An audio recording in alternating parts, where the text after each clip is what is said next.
Hey guys, it's Brendon. You asked, how do you make a good first impression? And I was like, you're asking me? I'm pretty awkward and weird at first impressions sometimes. So let me bumble through this and hopefully it works for you. Like all of our videos, this is completely freestyle, just answering a question. The first one is pretty simple. Don't try to make a first impression.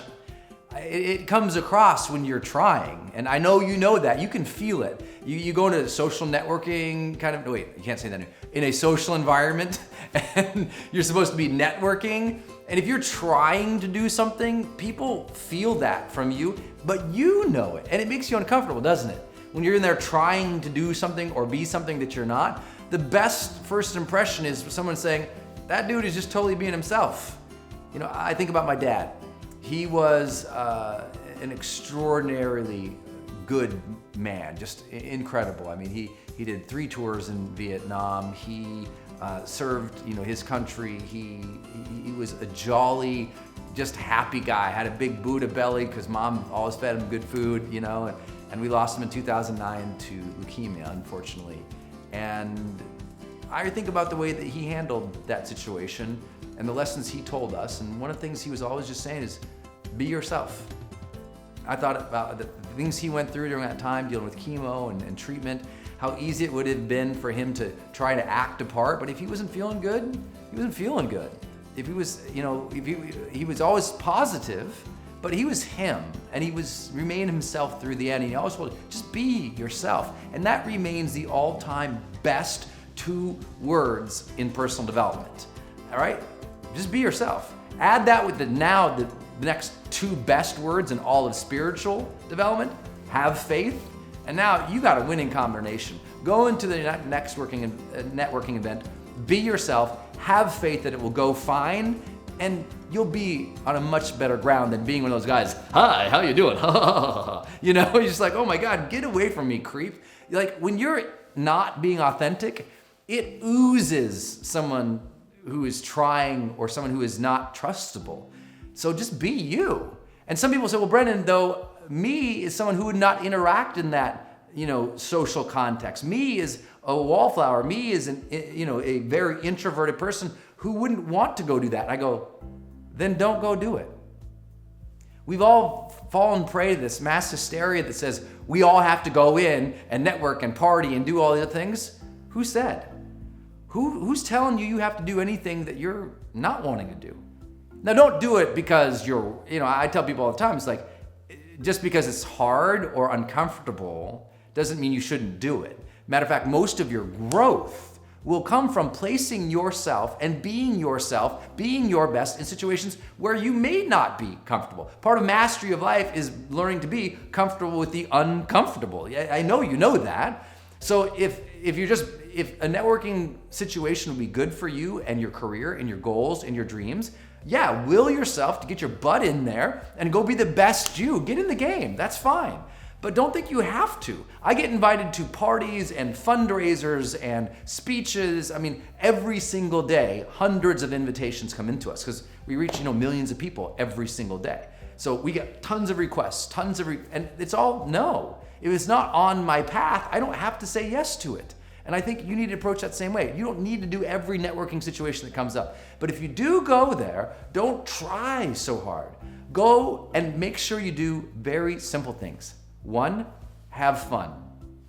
Nothing makes a better first impression than you choosing to have real fun, being authentic in the moment, making yourself enjoy the situation versus trying to struggle through to be somebody or be something. Go have fun in whatever way is fun for you. If fun for you is one-on-one with somebody, connecting, learning their story, great. If fun for you is telling a big story and being dramatic, great, go do that. Make the party or the social situation fun, and the first impression on everybody will be significant and it will be positive.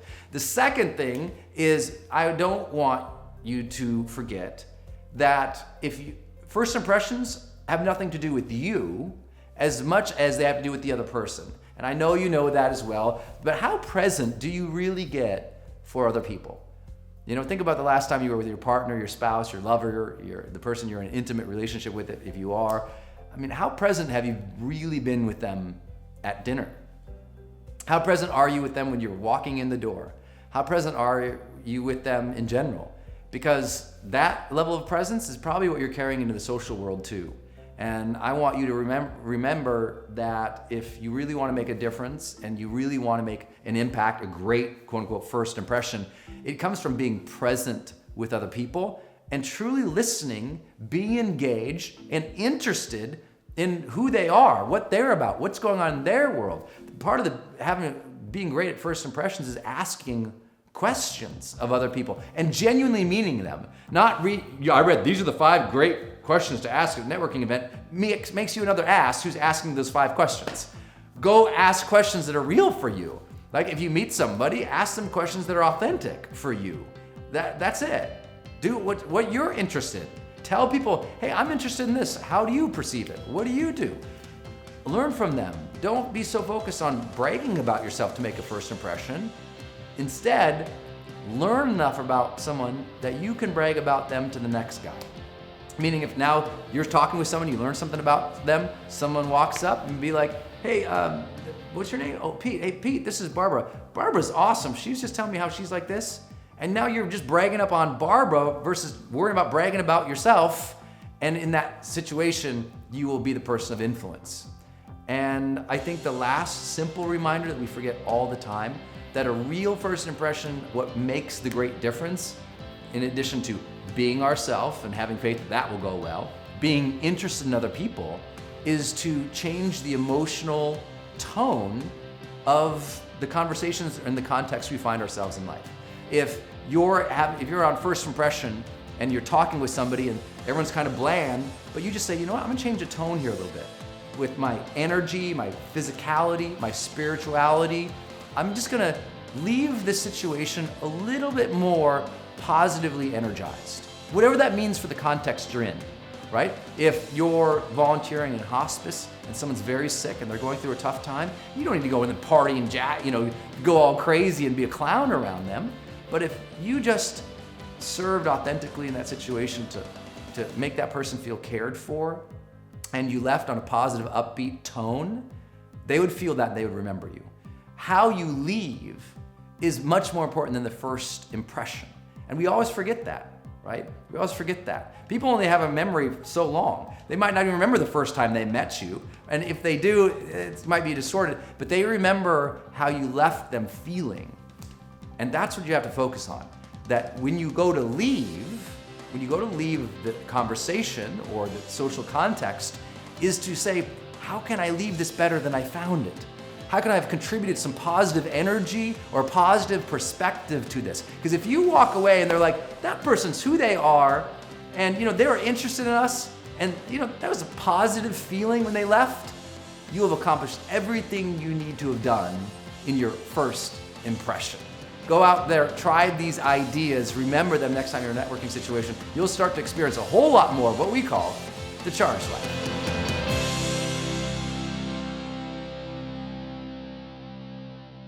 Hey guys, it's Brendon. Did you like this episode? If you did, you can do 3 things right now to continue your journey. First, you can subscribe right here to my channel, which I hope you will, so I can keep sending you videos on a weekly basis to change your life.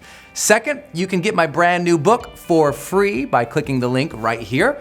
And third, you can also go to my website, sign up for my newsletter so that I can send you free offers, free products, free programs, updates on my events, new podcasts, and everything else that we don't do on this channel here. If you'd like to do that, just go ahead and click any of these buttons you see right here. Look forward to seeing you on the next video. Until then, go out there every single day of your life, live fully, love openly, and make your difference today.